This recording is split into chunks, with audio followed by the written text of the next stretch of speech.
Hi, I'm Jackie Keats, NCT and hypnobirthing practitioner. I'm here to talk about positions for labour and birth. Just a super short video I thought I'd jump on. I don't know about you, but I know many women, when they think about, or people, when they think about a woman giving birth, they normally picture her lying flat on her back in a bed and not moving around a whole heap. That's kind of pretty much how births are depicted in films that we watch or on a soap or something like that. She's usually just stuck on her back. And of course, that's a perfectly valid position for a woman to give birth in if she chooses that position and she finds that comfortable. Then of course, that's absolutely fine. But there are lots of other positions you can use. And I'll show you why it's useful. I'm just going to grab something here. And why it's useful. So I have the female pelvis here. And it looks like it's completely solid, but it's actually not. It's quite movable. So we have the back part here. We have the sacrum and the coccyx, which is hinged in a woman here. And this can actually move out of the way and can move during when the woman's birthing her baby. And if you put a woman completely flat on her back, you've kind of got the heavy weight of the uterus pressing down and restricting blood and oxygen flow to the baby, which can cause a poorer heart rate in a baby. The mum has to kind of work against gravity to push the baby uphill to be born. And you've lost all this movement here now because she's actually laying or semi-recumbent or laying back on this here. So all that movement's gone now.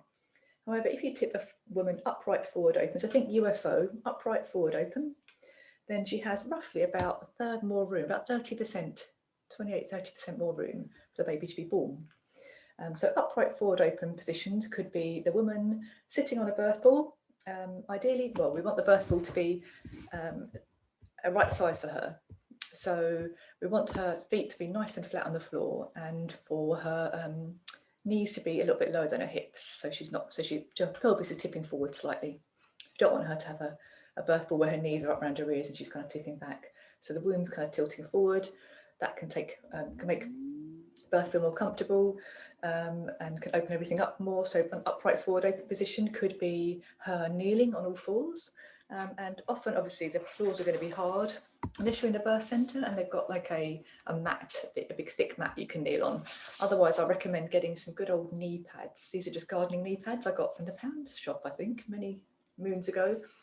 You can even get 2 packs and double them up. They're pretty small, but you'll be able to kneel comfortably for long periods on these. They're really, really comfortable. They're just kind of like squishy, foamy things, super comfy.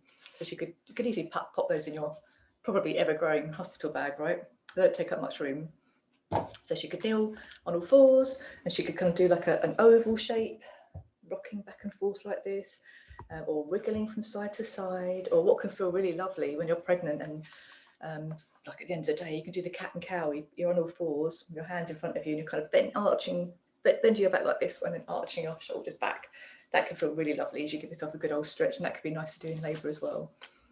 Or she could lower the bed down, the hospital bed. So rather than getting on the bed, she could use it as a prop, lower it down, put a pillow there, and sit on the birthing ball just like a gym ball or yoga ball, lower it down and rock back and forth, or use a kitchen top at home to kind of stand on.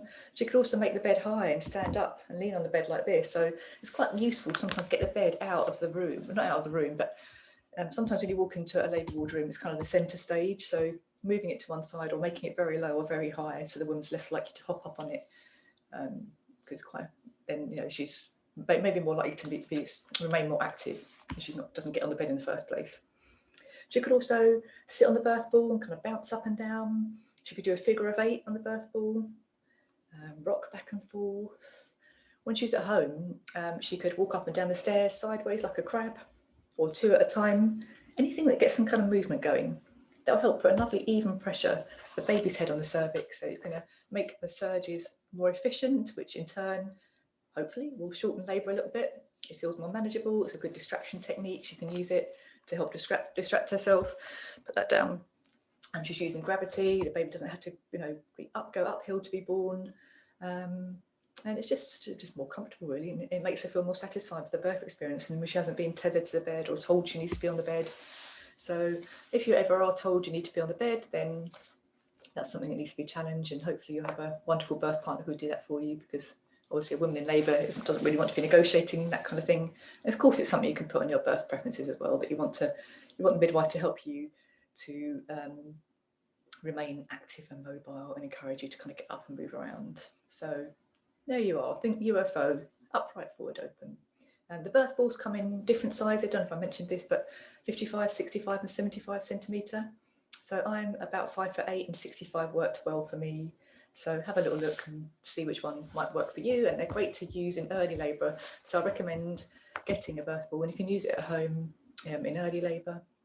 They will provide them in hospital. There's some women prefer to bring their own in, but because they know it's the right size for them. But well worth getting a birth ball to use at home and just to practice on it, because the more you practice the positions, the more likely you are to use them. Different position, there's a free chart you can download from the Pinter and Martin website, which goes along with my book. Let's talk about preparing for your baby's birth, and it has downloads for massage techniques and a couple of PDF downloads for different positions for labour as well. It also includes a free audio download, which is a pre-surge body scan relaxation, which gets you doing some breathing practice and gets you knowing where you hold tension, so you can then start to release it, so that when you feel your next surge building, you can greet it with relaxation rather than greeting it with tension. So there's that's a free download, which you can get from their website, which I'll pop in the comments. So upright, forward, open.